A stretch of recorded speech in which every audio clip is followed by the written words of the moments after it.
And actually all the way back because we have such a wide panel. Okay, I think everyone's in. All right. Enjoy. Thank you. Bye. He doesn't stay.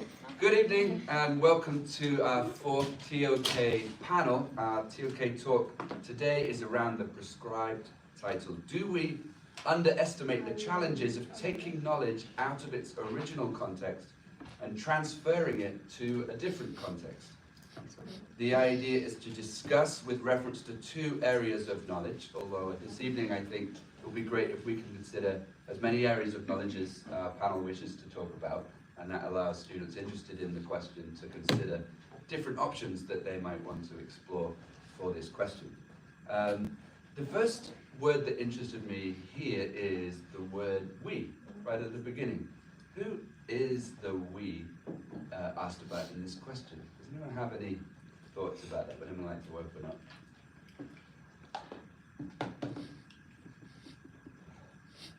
Anna? So I thought that the we was society, or like also students, because I feel like students really have to connect all the pieces together to develop and learn while they are in high school. So I think students is exactly. Great. Any other thoughts? Ben? I feel like it depends on who's asking the question. For example, if we only like specify on art, for example, then I feel like the word we only makes sense to interpret as the people that are interested in the art, because all the others just don't care. Fair? Okay. I should just pause for a moment because I forgot to introduce our wonderful panel this evening. So let me take a moment to say that this is Anna. We have also joined by Lennox, both TOK Year 2 students, and Isabel, taking TOK Year 1, and is here thinking about her essay ahead of time. Mr. Kurt, and Ms. Wendy, and Ms. Park. And so thank you all for joining us, and I hope feel free to jump in on any of the questions or suggest different interpretations as they come to you. Okay, so the next big word, and I think this is a really important word here, is the word context. Context is a central idea in theory of knowledge. Trying to understand from the beginning of the course that we as knowers have background, and we're reflecting on ourselves as knowers and where we come from, and recognizing how much of what we know comes from a certain context is really important. And I would like to say that at EF Academy right here, we have this interesting conjunction of multiple contexts, people coming from different backgrounds. It's one of the great benefits of being able to study here, is that we get to hear knowledge from different contexts all the time. And our students face the challenge of applying their knowledge in different contexts all the time, partly because they're IB students, so they're asked to connect their learning in theory of knowledge from different areas of knowledge, and partly because they've come from different places to an American context, American high school context, an international context, and they're required to take what they know and build upon that in new ways. What do you think the word context what should we focus on in considering the challenges of moving from one original context to another?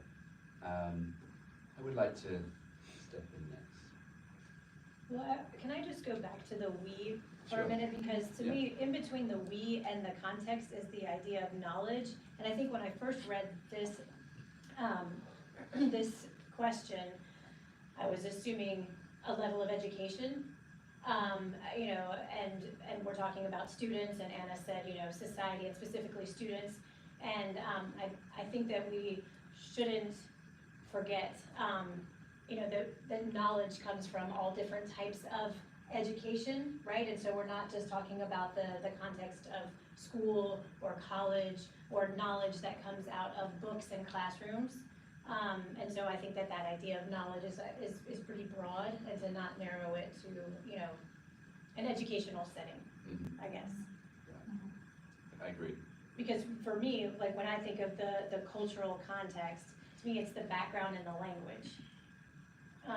And then you've mentioned here the idea of those things being academic. And it's hard for me to get out of that lens of academic language and academic, you know, knowledge. But I think that we need to broaden it a little bit too. Excellent. So you mentioned cultural context, but also academic context that we're in, moving through the different subjects.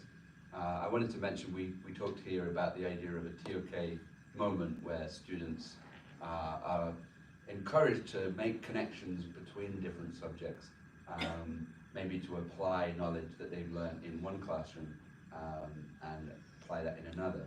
And we'll talk about those kind of TOK moments. So we want to think about what the challenges are in if we're going to do that. Lennox, any more thoughts on context? I was just saying, like, I feel like what you just said is going back to the academic lens, but I would say, like, especially for this PT, context could mean literally anything. Going from some tribe in Africa that knows some specific about one plant to what we learn at school here. I feel like for this PT, context could be anything as long as we have some knowledge around it. And anything, as long as we're focused on knowledge, we could look at so many different ideas of context. Okay? Isabel, what first struck you as the meaning of context when you thought about it? I think that context ties back into like values that we were brought up with, such as like cultural values and just anything that shapes us as like our identity and the people that we are, like religious values. And I think that's like context. Yeah, I think values is a very strong part of how we understand knowledge and how we order it as well. And what do you think, Stefan? Yeah, I initially came to it kind of on the academic side, thinking how we're linking different areas of knowledge and how, even within an area of knowledge, I think Isabel just made some good points about how your own background can approach some of these ideas. You look back through the history of science and how different people came to similar ideas and their religious beliefs changed how they've shaped it, or some of their kind of earlier cultural beliefs really changed how they approach it. So even, within one area of knowledge, your cultural context can really change how you approach it too. Great.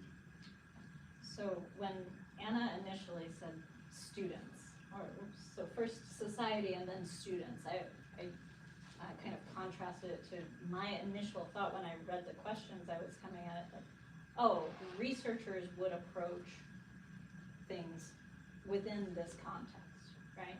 Or, as Lennox was saying, someone from a tribe might refer to something within their language, and it gives clues as to what a plant is medicinally good for. So those contexts are really important, and it also, so the we changes depending on the context, impact one another. Agreed. So I use this phrase epistemological framework, which sounds very complicated, but it just means that the underlying structures that we have when we approach a piece of knowledge. Epistemology is the study of knowledge, and so it's kind of what we do in theory of knowledge. And a framework is just the assumptions that we start with when we're doing something, the methodologies that we're taught. So one thought I had was that when we're approaching a painting, if we've been shown a load of certain types of paintings, then we use that as a kind of guide to judge another painting. Or if we've done science experiments the same way a lot of times, we think that shapes our view of what a science experiment should look like. So all of our assumptions and kind of the approaches to our areas of knowledge are partly shaped by what we've seen before. So let's think about now what kinds of transferring might happen and why. Why do we want to transfer knowledge, and what's going on here with this PT? They're asking about the challenges. Why are we transferring knowledge from one context to another? Well, isn't it just as valid though? I think going back to what Isabel is saying about how your context is shaped by your beliefs and your background. If I've never studied art and I'm looking at a piece of art, aren't I just as knowledgeable because of my background and my cultural context and my history as the art historian who has studied it a million times? Or, I mean, do you have to have any experience with the knowledge? I don't think so. I think that, like, my own lens is just as valid as someone who has studied it in some kind of academic setting. So you're always going to transfer knowledge based on your biases and your background, whether you have prior experience. For sure. Ben? I feel like the point you just made really depends on the AOK you're talking about. Like for the arts, I would 100% agree. But if, for example, we talk about the natural sciences, I feel like your personal bias just doesn't matter in many cases. Because most of what we believe is proven by experts, or like we talked about in class, the expertise, and we're not on that level to have an opinion that changes anything. So is science never biased?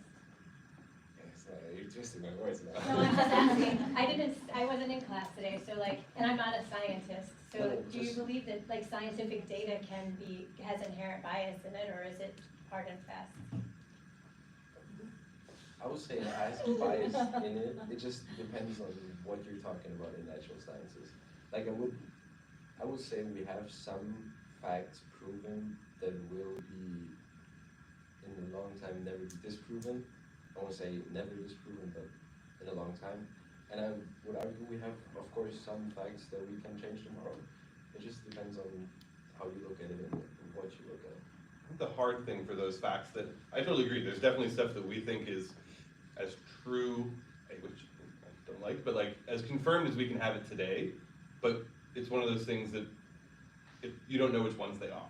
And things that feel really firm today, all of a sudden in 10 years we might be like, whole new discovery, and it just blows up. You know, you think, I mean, science is the obvious place where this happens, but you think back in the change of like the understanding of the composition of the atom in the last 150 years, going from no one really had a good idea, but we're pretty sure they had no idea, to thinking they had a decent idea, to learning we have really no idea.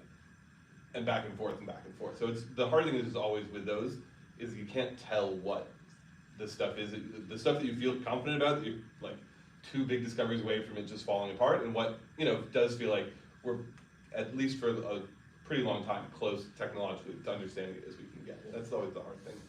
Well, I think that's why context for me is also historical. Like that's where I went when I read the prescribed title, because to me, history is the thing often that changes it. And so science, yes, but even just a word, right? Years ago, this word was okay. Now we all agree this word is not okay, right? Well, it was true that that word was fine and you know, appropriate in that time period. But you know, I'm about to teach a book to my students, and there's a note in the foreword that says, careful, you know, modern audiences might be offended by, but these words were not offensive. Well, or they were, but we believed that the truth was we could say them without being offensive. So I think, yeah, like facts and science, but also, you know, meanings and definitions. I certainly, one of my early responses to the question was also historical.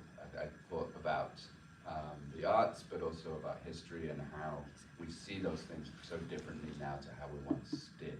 And so our interpretations in the modern world might be misunderstanding how, or the difficulty is trying to get back into the space of how an author was thinking, or how a scientist was thinking, or a king or president were thinking at the time, because it's really hard to imagine their worldview. Trying to recreate what the worldview of a 12th century priest would have been is pretty tricky.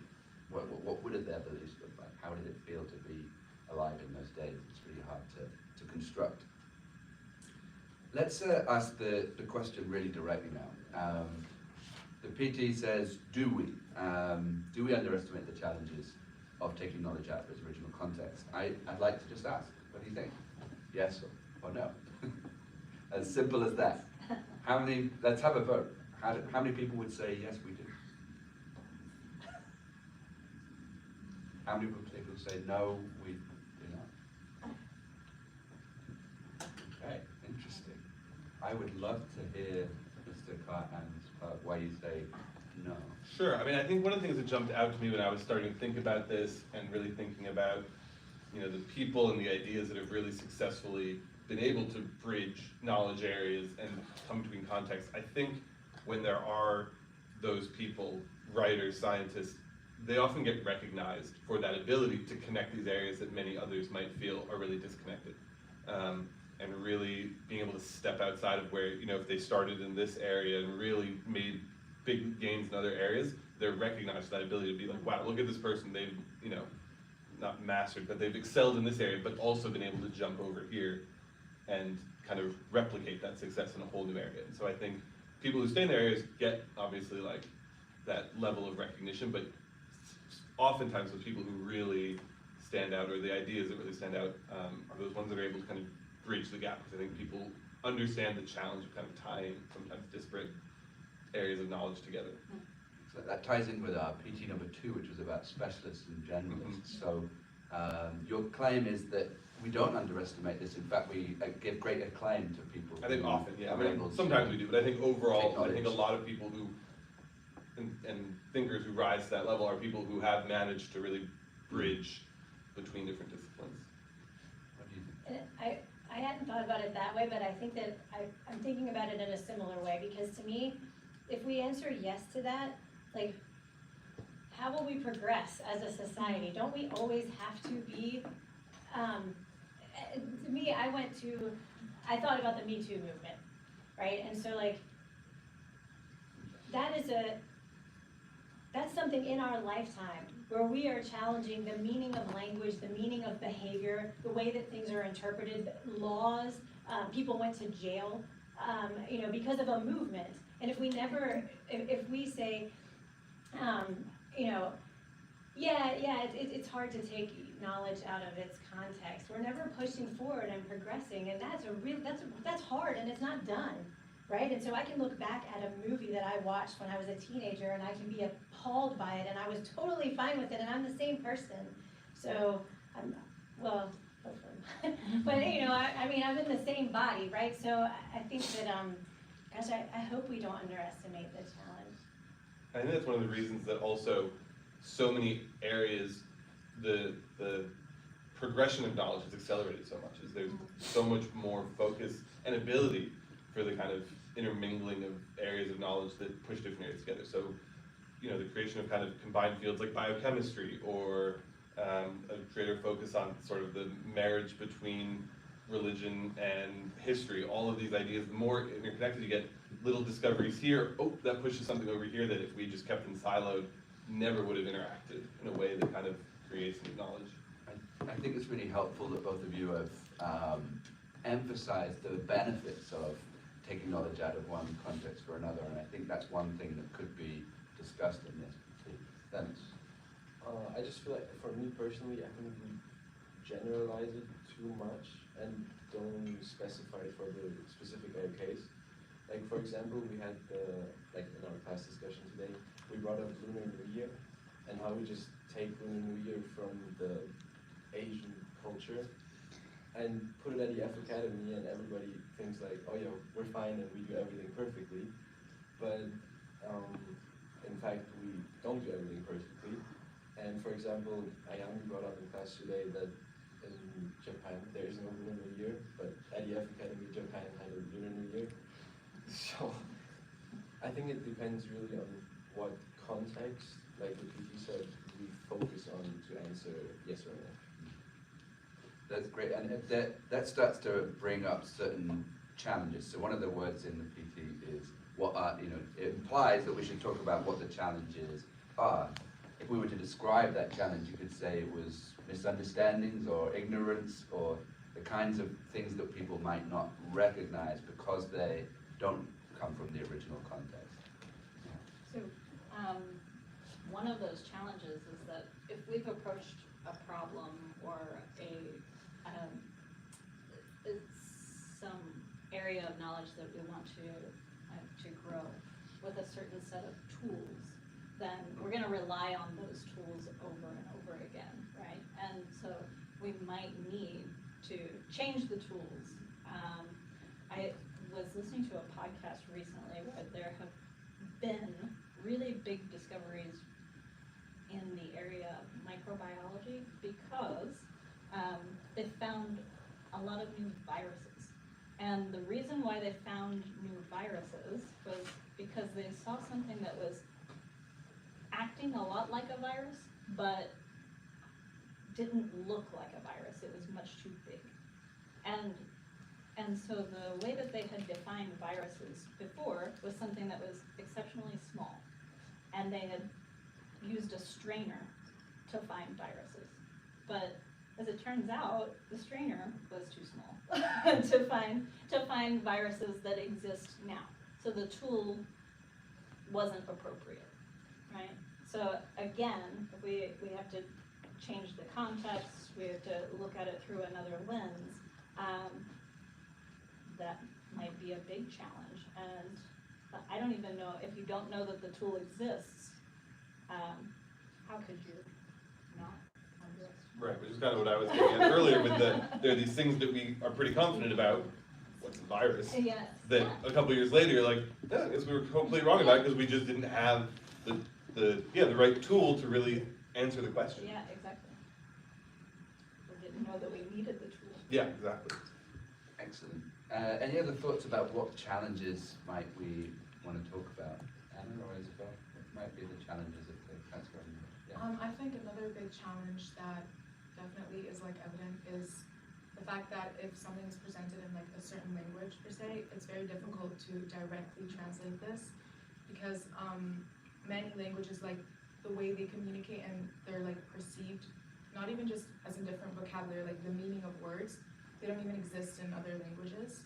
And also, for example, there's like lots of African tribes, the way they communicate with like navigation, they don't use left or right. What they use is northeast or southeast. So, for example, even if these words were like literally translated, it would just be very difficult for these people to communicate with one another. So, I think that alone makes it very difficult to like take a certain piece of information out of its original contents and try to transfer it and like translate it for these people, which does prove the fact that this is like a very big challenge.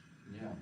So that linguistic challenge, that linguistic context is one that we're navigating all the time whenever we translate. There is a word for the ability to read a text, which is called hermeneutics, and that is a skill in trying to understand meaning, the ability to take meaning and try and accurately capture what is this meant to be, how do we read that? It's a whole textual skill that anybody who's reading literature but also reading history is trying to learn to pass what the original meaning is from a modern context, and we're trying to get back to original context. As a literature teacher, would you like to comment on that? I'm so fascinated with this topic, and we talk about it in my class often, and even just the idea of like, whose truth is it, right? The person who wrote it, there are biases even from the people who are reading it who know that language, but then the person who translates it is now giving me their language and their biases, and even words that, I mean, I think the most fascinating thing, like you were saying, words that don't exist in another language, and we've talked about in our class, can you even experience something if you don't have a word for? How can you translate a feeling that I don't even have a word for? And so then, whose knowledge is it? Like, aren't all of us transferring knowledge constantly, even right now, right? And so I think linguistically, it's almost impossible, right? Like I don't know. So we read stuff in translation, right? And like, how can you translate a poem and get the same meaning as the original poem? It just, that poem, every word is Intentionally on purpose. chosen. Yes, Yeah. right. Even the number of words. So yeah. Well, and you see it all the time when you look at like translations of famous older books, right? You have 3, 4, 5, 8 different options to choose from, and you go online and you figure out, how do I pick one? And so, this is the really accurate one, but it's not really interesting to read in translation because it was just so focused on like literal translation, whereas this one kind of gets the idea across better in English, but you know, they took some liberties here, and then it's like, all right, I'm looking at this for a project of some sort. How do I pick which one? Do I want to pick the one that is sort of the most accurately translated, even if it loses sort of the heart of what's happening for the preference of like, I got the exact connotation of every word right, rather than I kind of made some little changes here and there to keep the spirit of what was being written alive. And it's just, I've had this stuff I wanted to read in translation, but I'm like, I want to read both, and I'm not going to read both. But you know, those moments of, there's not even like a sort of what is the truth. It's like what are you kind of selecting for? I have 3 things to say about that. First of all, it's just the word connotation at all, Yeah. right? That word suggests that none of us have the same meaning, okay, even in the same word, right? And then, you know, you have the idea of, so I have a student who is using a translated poem to make a point. And she found two other translations. Well, one of them proved the point, one of them didn't have the word that proved the point. So like, I'm not gonna use that one, right? So I'm literally creating my own meaning using the different translation to prove my point, which now I'm saying is truth, right? Because I just proved it. And then I think in a bigger way, and maybe scarier way, it makes me think of the Bible, right? So wars have been fought. People are still hating each other because of some translated thing that nobody knows what the word is. Well, and in that example, it's like the game of telephone. It's not even just like one translation, it's translations of translations by people who have I mean, there's just Who have so total many, agendas. yeah, there's so Yeah. many layers to it. Yeah. Absolutely. What are your thoughts on that? Well, I think if we look at it from a more visual, more than literature, more like in the arts, I do want to bring out that it's very important to also keep in mind what the audience is going to get from the meaning that you're creating. So if I'm thinking of like sculptures, the authors and the person who's creating that knowledge is putting some effort into it and is putting some meaning that it cannot be portrayed in a painting, for example, because it's a three-dimensional shape. So I think it's very important to also be there and be physically next to that sculpture to actually get the whole meaning of it. So I think it's very important to get the whole idea of knowledge and get the knowledge from somewhere you are actually connected to and physically in there, more than like reading about it. I think you're going to get very different points of view. So in other words, for example, a 2D picture of a sculpture is a kind of a translation from its original context to a textbook as a new context. And how much knowledge is lost or how much is transmitted in that process. That's an interesting take, I like that. One area of knowledge we haven't talked about much so far is mathematics. And I posed this question of whether mathematics is an area of knowledge where we can succeed in transferring knowledge successfully to another context, perhaps because of the universality of the language or something about the nature of mathematics being less culturally dependent. I say that carefully than some other areas of knowledge. Would anyone like to comment on how math might be brought into this piece? So I think math is the area of knowledge which you can connect the most, and there's actually, I don't think there's any challenges at all, because I think you can use math in every single situation of your life, and not because you use algebra in one, you're not able to use geometrics in the same type of thing, because it goes so basic that no one is able to find any bias or prove anything wrong or like get offended by anything just because it's very basic. Not as like natural science, for example, in biology, there are many biases, and it really depends on the origin of the sciences as well. Some articles have been proven wrong, and some of them are want to show a more biased opinion just because of the way they grew up.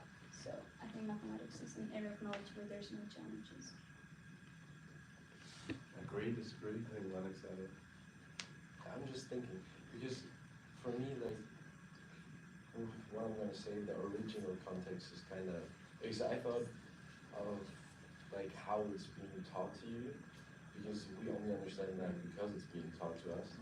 And for example, if I see Germany, my home country, as the original context where I learned the basis of math, and then I came here, then it's very, very different how it's taught. So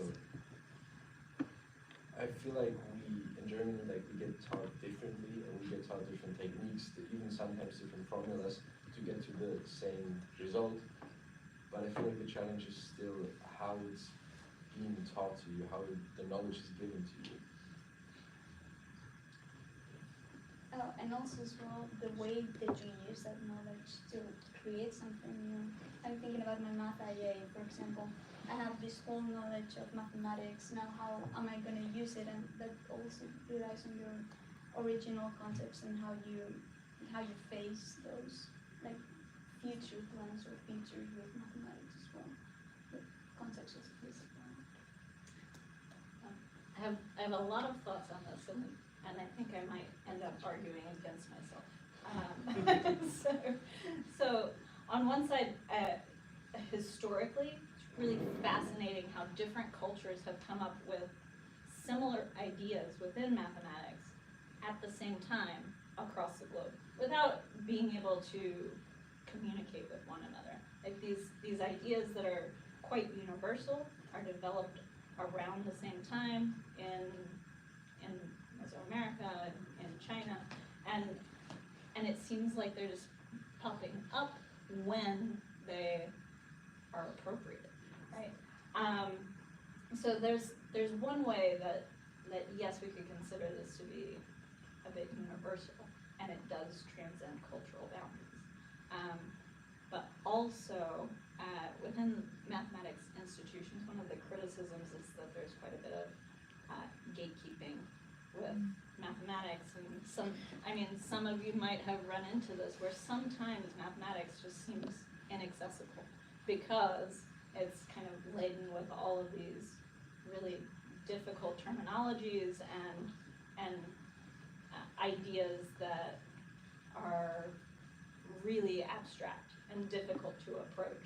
So yeah, that's a big challenge that might exist within mathematics because maybe because it's been made that way, but yeah, food for thought. It's also possible how it's taught, but there's also such a sort of layering to it. It's hard to jump in the middle if you haven't, hard to jump in, let's say trigonometry, if you haven't done basic algebra, can solve for a variable, where in some other areas of knowledge, you could kind of just be like, I want to learn about this narrow thing. And if I don't get all of it, I don't need every single thing that comes before it necessarily, but It's more often definitely in math, you need that, a progression. yeah, you need to progress kind of straight through it in some senses rather than jumping around.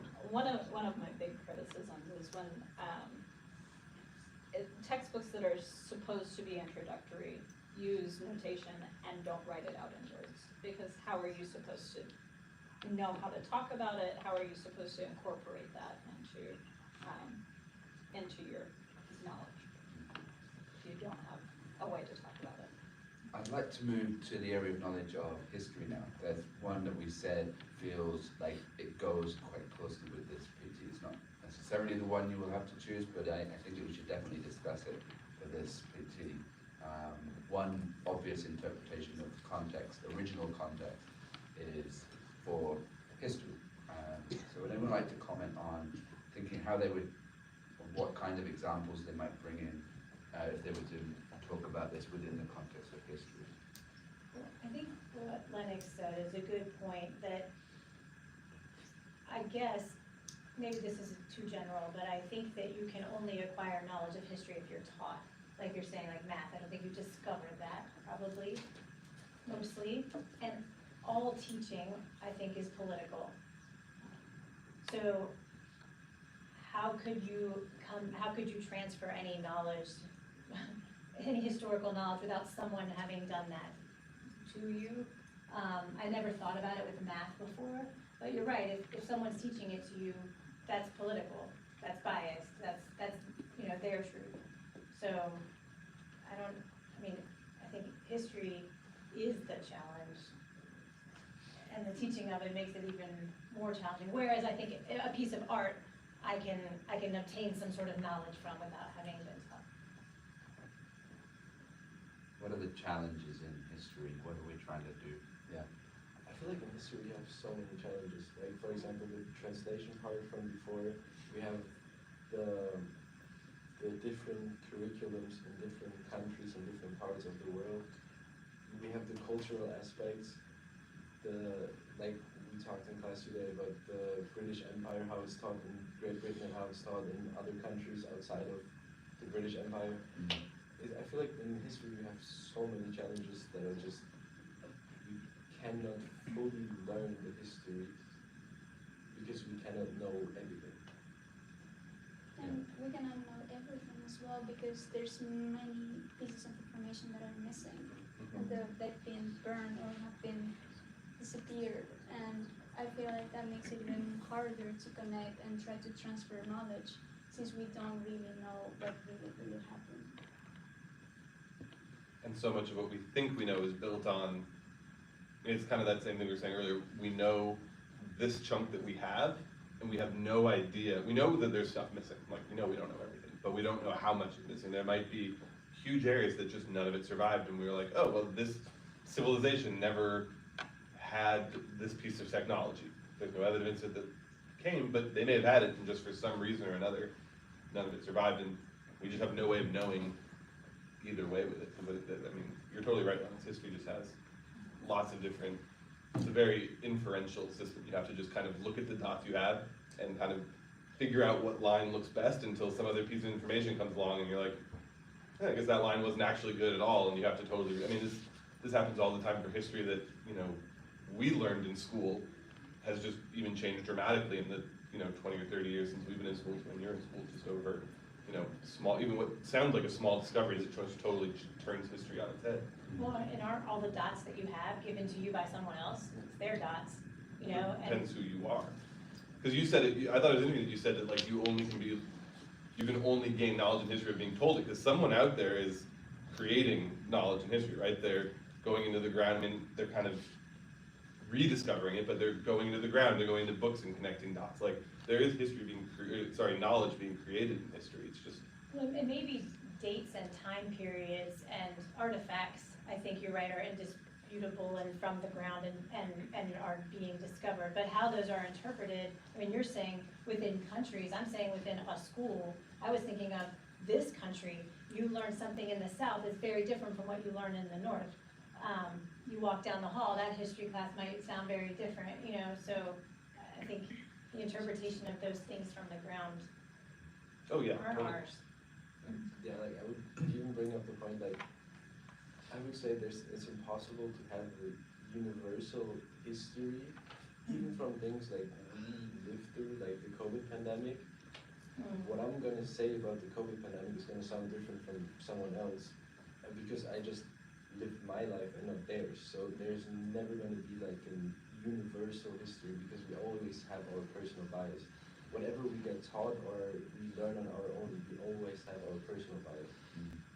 And I guess the challenge there is recognizing that, first of all, so that we don't think, kind of naively think, oh, you talking about COVID, I understand what you mean because I went through that. Recognizing that your experience was different to mine is part of a way of maybe overcoming that challenge to some degree. I also was thinking of the video we watched in advisory today where we were talking about expertise and how they had these political scientists and they were asked to make predictions.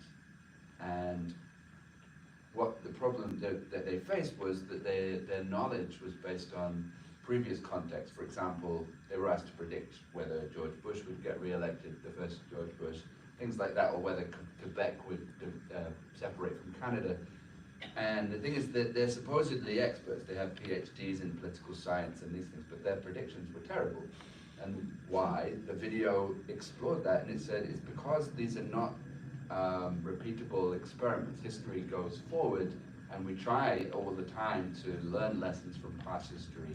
That's like what everyone says is the point of history, right? That we're going to learn from the past, and the thing is, it's always changing. So what we learn about the past, the pattern doesn't necessarily repeat.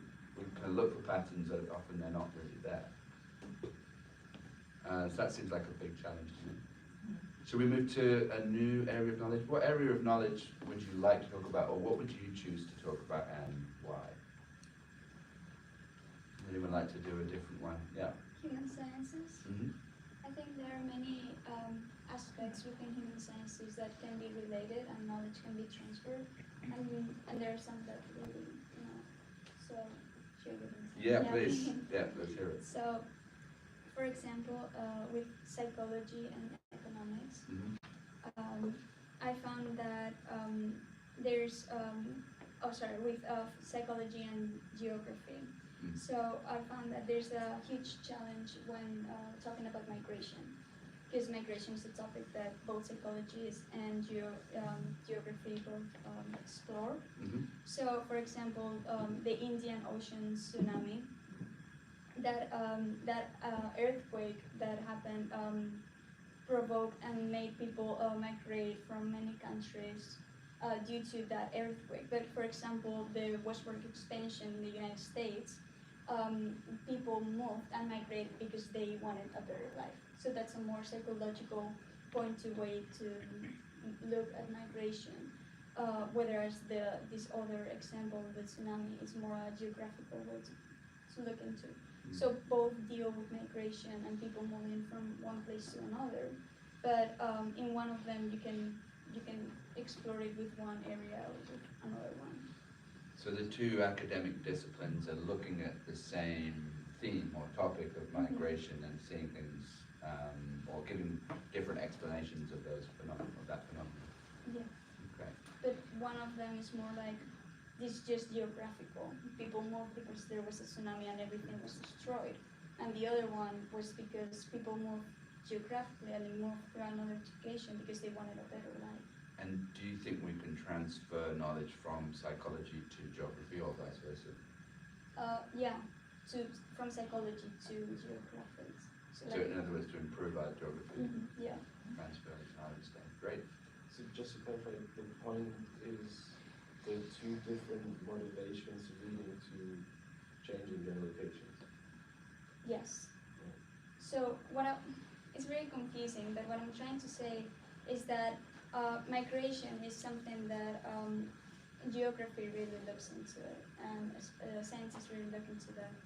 And the tsunami is very, it's not psychologically driven. So like people in their minds, or like they didn't have a reason. I mean, besides their house was destroyed, they had to move. That was forced. But this other migration was voluntarily, and it was because they wanted a better economy, they wanted better lives, and they wanted a better lifestyle. That's why they moved. So it's a more psychological way to looking at it than more of like a forced migration. I want to stay on human sciences, but you just made me think of a seismology, because you brought up the Indian Ocean earthquake that caused that tsunami, I think 2004, 2005. I was in Sri Lanka 3 months later, and there was an earthquake at almost exactly the same spot, Banda Aceh in Indonesia, of almost exactly the same power, force. And people evacuated the coast. It was terrifying. I was there, frightened, and everyone was expecting the tsunami to come. 3 months later, same earthquake, almost the same, not quite, and it didn't happen. And so the seismologists are trying to look at two similar patterns and say, well, in this case, it happened in the same place, it's almost the same context, and yet there was just enough different in the context of the first earthquake and the second one that they weren't able to make that prediction. And I think my point is that there are sciences in the natural sciences where you're trying to look for patterns and you're trying to control variables so that you can make predictions. And there's this challenge of saying, well, what was different about the second earthquake than the first one? And that's what seismologists have to do. Anyway, let's stay on human science. I just was sidetracked by that point. I thought of the theories of Marx as an example, because this is something that was written within a particular context, historical context, but economists study Marx, sociologists study Marx, and people around the world is probably one of the most cited and talked about thinkers, and yet I think there are huge challenges in applying that theory to the modern world. We live in a globalized economy. We now have things like gig economies and things like that, and yet people want to impose a 19th century way of thinking onto our modern world. Can you see how that might be problematic, or can you make any other comparisons, or think of any other theories that you're taught that come from the past and you might be taught about them in school and wonder, does this still apply? Should we still be learning 19th century theory and applying that to our modern context? Would anyone like to comment on that? Well, I think, because you mentioned it once or twice, I think already, about kind of pattern recognition. Humans love patterns. Our brain is like very good at finding them to the point where it's often a problem. We go looking for patterns where none exist and then try to impose a pattern. Correlation. Exactly, that somehow Now we're trying to make the data fit the pattern we want it to fit. And I think looking at kind of historical ideas through time, it's easy to kind of try to follow patterns. Be like, oh, look how it happened here, look how it happened there, and be like, well, it didn't work, or this was successful for that reason, or not for this reason. And oversimplifying it, trying to make it fit into this pattern we're trying to illustrate. And I think kind of when you look back through time, especially across disciplines like that, you're going to innately want to be like, oh, look, and then all of a sudden you're just kind of like that person with red string looking for the serial killer. And you just got all these lines, and all of a sudden there's just so many lines that you've lost the definition you were going for. But isn't that, but otherwise, how do we create knowledge by comparing it to something we already know, right? That's how we make those little synapses and the little wrinkles in our brain. So when I taste something I've never tasted before, I always go, oh, that tastes like this, right? Or that person reminds me of this, and that's how I understand something new. So how else are we supposed to, unless we... Oh, our ability to recognize patterns is one of the things that defines us and makes us what we are, but it's not without its problems. It's an important skill that I think is also important to understand that it has limits, and that you can't always... Go, Exactly, yeah. And it's like, I mean, like you were saying with the political scientists, like, they're trying to create patterns, right? I saw this happened leading up to it, and I think this. And clearly, some link in there broke. Or the tsunami, same idea. And I think the tsunami one's actually interesting. I didn't know about the follow-up one, because I think sciences are normally the area where we're kind of like, if you do the same thing again, it should yield the same result. Right. And obviously, something like an earthquake is a hugely complicated system that we can't be like, oh, everything was exactly the same. The numbers are like, we're reducing it to like, the numbers are the same, in the same spot. And obviously there's tons of other, I mean, the plates aren't where they were at the tsunami, right? That's the whole point of why there was a tsunami.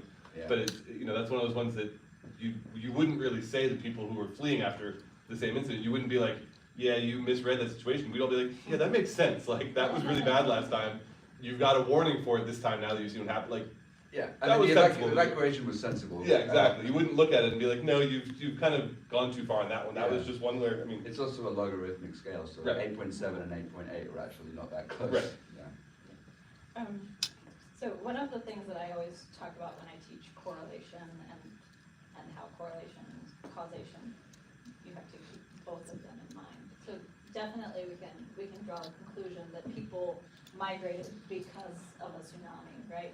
But then there are also instances where things correlate that it just doesn't even make sense. My standby example is that cheese sales and shark attacks correlate really well. So does that mean that if you buy cheese that you're going to be attacked by a shark? No. Sometimes there's a really definite thing that we can point to that yes, this caused this, and sometimes it's sharks and cheese. Yeah. And that we had, there's a site called Spurious Correlations. You've seen that? Yeah, it's great. And now that we have AI trying to find patterns in things for us as well, there could be all sorts of spurious connections being made by AI thinking, oh, I've seen this before, I recognize this. It doesn't. And it sees the pattern that isn't there, or there's a false recognition of a pattern maybe. Would anyone else like to contribute an idea about any of the aspects that we talked about? Okay, we have quite a large audience today, and I normally like to leave at least 5 minutes for some question and answers. So if anybody in the audience would like to raise a question, you can direct it at a person on the panel, or you can make a point that isn't a question for us to then think about and respond to. Would anyone like to share a thought or a comment? This great. Mr. Henry. All right, I'm going to turn on this for a while here. So I want to question the metaphor behind the description of transference here. So basically what we're looking at, and this is the best way I could describe how I think the TOK people are thinking about this, is the notion that knowledge is something, first it's discrete, it's an item, right? And it's an item, thinking about context, the best way I could think about it, it's like a plant you grow, right? And that ground is the culture, and the background, language, all these things you all brought up. And that when we take that plant and then put it in a new context, new soil, new ground, there might be some challenges in having it take and survive and be understood, all those sort of things. I actually have a pretty deep disagreement with that metaphor. I think that metaphor is really misleading. And I'd like to see if you all are amenable or open to this change. So instead of thinking about it as a discrete thing, knowledge, what if we thought about knowledge as an activity? All knowledge, in my opinion, is embedded, right? It's done in a context with people, it's created. And so I was thinking about the metaphor, changing it to that of a dance, right? Since the beginning of human time, it's been this activity we do with each other that relies on and depends on what came before it, what's coming after it. Parts of it are choreographed and parts of it are maybe spontaneous. And when we're transferring knowledge, what we're not taking is the dance itself, but a photo of the dance. We're basically taking this thing that's dynamic and alive, and then stripping it of that dynamicness and aliveness, to be able to take it to another context, into another environment. The reason I think that this is also sort of a better description is it shows the fact that no knowledge is created, obviously, in a vacuum, but that knowledge actually kind of goes deeper and deeper the more you want to go into it. I think about, for example, learning about a famous scientist's life, right? An idea that was produced by them. Of course, there's just the theorem, but there's the community in which the theorem was created. Who did they interact with before? And then you can follow this dance back, basically as far as you want. Now, when we're communicating the knowledge, of course, we can't go, hey, let me show you this dance that's been going on since the dawn of human time. So we have these photos. I think it's important for us to question this notion of knowledge as this sort of object, discrete object, instead of an activity that we use. That's a lot, sorry. I'm sure. I appreciate that, and I think as TOK teachers, we're always trying to give an idea of an area of knowledge by showing examples. Here's a piece of this area of knowledge. We're not necessarily the expert in that area either, so we're choosing examples of bits of poetry to get you to think about the arts, or we're choosing examples. But yeah, I guess what we're really trying to do is to get the students, as you say, to dance, to learn how that activity works, to learn the methodologies through reflecting on it. And in all of your subjects, hopefully you are picking up what science is by doing it in lab, but also in your textbook. Kind of getting a feeling for what scientists have been doing, as you say, for so long. Yeah. I think maybe the metaphor for me that makes sense is it's a dance with people who are listening to different songs. So like I'm dancing and you're dancing, and like my dancing is going to my song and your dancing is going to your song, and then like she starts dancing because she saw mine, but hers is a different song altogether. But I can't hear yours. So it doesn't matter when the dance is like I can still interpret it, but I'm listening to it different. Silent disco TOK this evening. Any other thoughts from the audience? Questions? Q&A time.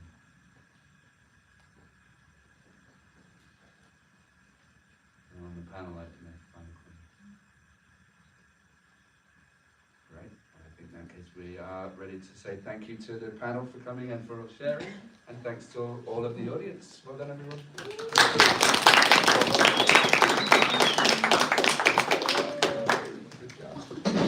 Make sure that you sign the attendance if you've not done so already, so I can Guys, know I that think you I can. Thank you. I think you did. I fucked it up so bad. I fucked up so bad. Me too. Sunday I was. Yeah, great. Why did I say English?